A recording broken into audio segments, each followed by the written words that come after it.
Morning guys. So ayan na guys. So kahapon nag-umpisa nagbakho. Kasi nga hindi kayanin ng mga tao. Kaya nag-arkila na ng bakho para pagbutas. So tingnan nyo. 2 days na po iyan nagabakho. Hindi ka makakatulog dahil sa tanghali maingay yung bakho.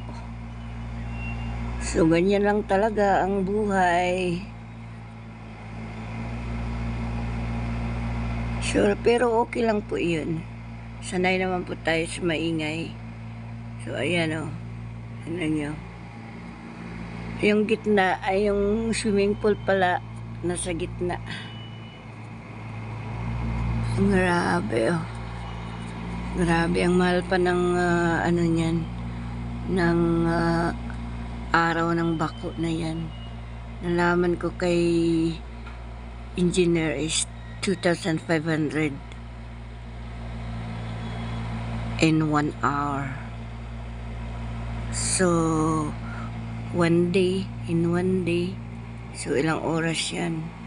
So ipatak natin is 25,000 isang araw. Tapos ngayon pa 25,000. Grabe. Magastos talaga magpagawa ng bahay guys. Ayan. Magastos. Ayan o. Kasi inuuna nila yung paghukay ng swimming pool dahil, di ba, itong tag-init na to, itong tag-init na to is pansamantala lang naman. Kaya minamadali yan. Inuuna mo na yung swimming pool. Kasi yan pagkakalam ko kay engineer. Kasi di ba tag-ulan na. So, ba mamaya maunahan pa sila ng ulan mag-swimming dyan. Mapupuno yan ng tubig dyan. Kasi bahain dito ay. Diba?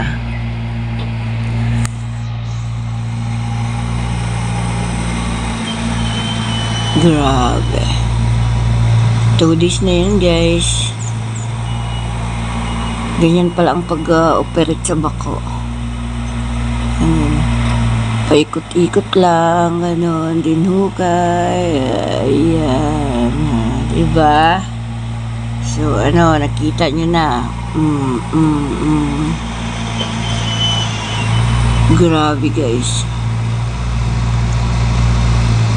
Yayamanin yung kapitbahay ko guys.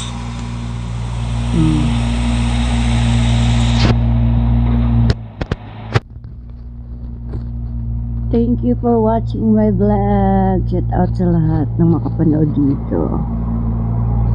Maraming salamat. God bless. At condolence din po kay Tatay Robin. Fly high Tatay Robin. No more pain na.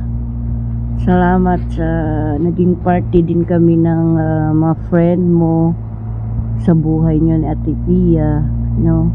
So nagiging mga kalingap tayo.